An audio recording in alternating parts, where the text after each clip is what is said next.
Olá, tudo bem? Alunos da classe Peregrinos, bem-vindos aí ao mais um momento nosso EBD, ainda nesse período de isolamento social, no qual estamos aí impedidos de estarmos juntos na igreja. Estamos por aqui dando prosseguimento ao estudo da Bíblia, a partir da nossa revista, do nosso estudo dirigido da revista que hoje estudamos a terceira lição, dessa revista nova, que tem por tema comunhão e convicção, Comunhão com convicção.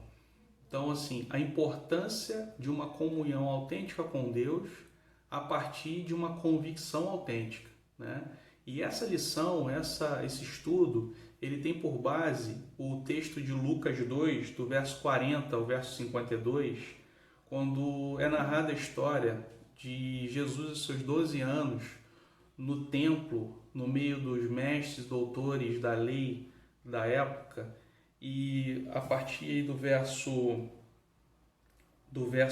49, diz assim: ele lhes respondeu aos seus pais: por que me procuráveis? Não sabeis que me cumpria estar na casa de meu pai? Não compreenderam, porém, as palavras que ele dissera, e desceu com eles para Nazaré, e era-lhes submisso. Sua mãe, porém, guardava todas as coisas no coração, e crescia Jesus em sabedoria, estatura e graça diante de Deus e dos homens. Quando eu aqui nesse momento me dirijo a vocês, adolescentes, da classe Peregrinos, e faço a leitura breve aqui desse texto de Lucas, fazendo menção a Jesus aqui, 100% homem e 100% Deus, mas na sua condição humana, seus 12 anos de idade, iniciando assim a sua adolescência, a gente pode extrair uma série de lições. E se tratando de comunhão com Deus, na comunhão que Jesus tinha com seu Pai, não somente um Pai terreno, ao qual aqui o texto fala que ele era submisso, mas ao Pai celestial, E as convicções que ele tinha como homem, as suas convicções espirituais, as mesmas convicções espirituais que cada um de nós precisamos ter nos dias presentes e cada vez mais, porque o mundo anseia com ardente expectativa a manifestação dos filhos de Deus. Agora, baseado em que se dará essa manifestação de cada um de nós, Essa manifestação precisa se dar de forma fundamentada. E assim, nós podemos destacar, um destaque que eu sempre faço quando a gente está junto na classe, presencialmente, é a importância das perguntas, as perguntas sendo feitas de forma apropriada. As perguntas, quanto mais apropriadas elas são, elas nos permitem a ter também respostas apropriadas. E nessa lição são feitas algumas perguntas que começaram lá na lição 1ª, na lição 2ª dessa revista, que são em relação ao que significa sermos cristãos, perguntas que falam sobre o que é preciso para se construir uma identidade cristã, foi o tema da primeira lição. Qual era a prioridade de Jesus aos seus 12 anos? Estar no meio de quem? Estar em comunhão com quem? Estar na casa de quem? Por que devemos buscar ter comunhão com o Pai? Por que dessa necessidade de termos comunhão com o Pai? Então, essas perguntas são todas elas ligadas à necessidade de termos convicção, ou essas convicções. Respondermos de forma apropriada essas perguntas baseiam de forma apropriada a nossa convicção. E de uma forma prática, em relação à busca de comunhão, podemos fazer a seguinte pergunta: por que devo ter uma comunhão autêntica com o Pai? Por quê? Alguém me obriga? Alguém determina? Eu tenho algo sobre mim que se eu não fizer eu serei punido? Por quê? Por que dessa necessidade de termos uma comunhão com Deus? E assim a gente pode trazer uma rápida análise de 3 pontos em relação, quando a gente fala sobre essa necessidade de termos uma comunhão fundamentada com Deus, uma comunhão fundamentada em convicções. O primeiro a gente pode colocar, o primeiro ponto da revista, que a revista traz, é ter uma comunhão fundamentada no prazer e não no dever. A gente vive numa sociedade que busca o prazer de forma desenfreada, a todo momento, em todas as áreas, Agora, nós buscamos a Deus por quê? Porque alguém manda a gente buscar, porque os nossos pais, né? Porque o seu pai, a sua mãe, o seu tutor espiritual, aquele que te aproximou de Cristo, aquele que te apresentou o Evangelho para você, adolescente. Você faz porque essa pessoa pede e determina que você assim o faça, ou você assim tem buscado ter experiências, né? Buscar desenvolver prazer em estar perto do Senhor, né? Buscar a leitura, buscar a prática de oração.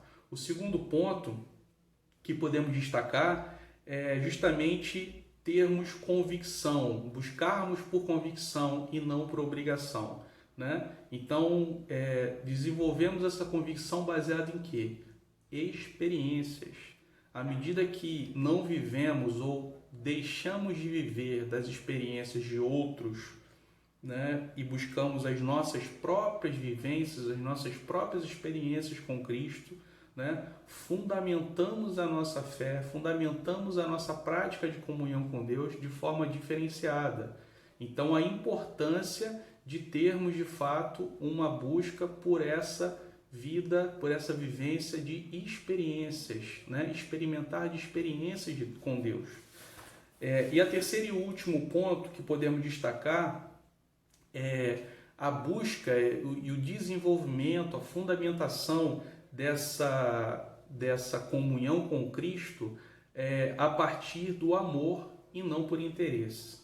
E isso faz todo sentido quando entendemos aquilo que já foi feito por nós, né? Porque quando entendemos o sacrifício de Cristo na cruz do Calvário, né? E o porquê do sacrifício, isso por si só já é suficiente para desenvolvermos uma relação de amor e gratidão com Cristo, com Deus, suficiente para querermos com prazer e convicção termos uma vida de comunhão com Ele. Ponto. Poxa, mas eu estou vivo aqui nesse mundo, que é um mundo também de ordem material, e eu tenho diversos projetos para realizar nesse mundo. Eu quero construir família, eu quero ter uma carreira, eu quero viajar, eu quero enriquecer, enfim, eu tenho projetos pessoais para desenvolver aqui. Eu submeto esses projetos a Deus, peço assim que Deus esteja aprovando eles, se for da sua vontade, de se realizarem ou não da minha vida, mas se cada um ou se nenhum deles se realizarem, eu posso me voltar contra Cristo, me voltar contra Deus porque Ele não realizou a minha vontade? A ordem natural das coisas não é essa.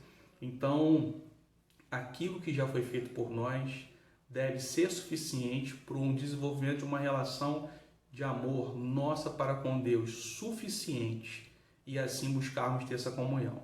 E tudo aquilo que pode ou não acontecer à frente, isso não pode ser uma condicionante, porque senão nós viramos negociadores, nós viramos interesseiros. Desenvolvemos comunhão para termos ganhos.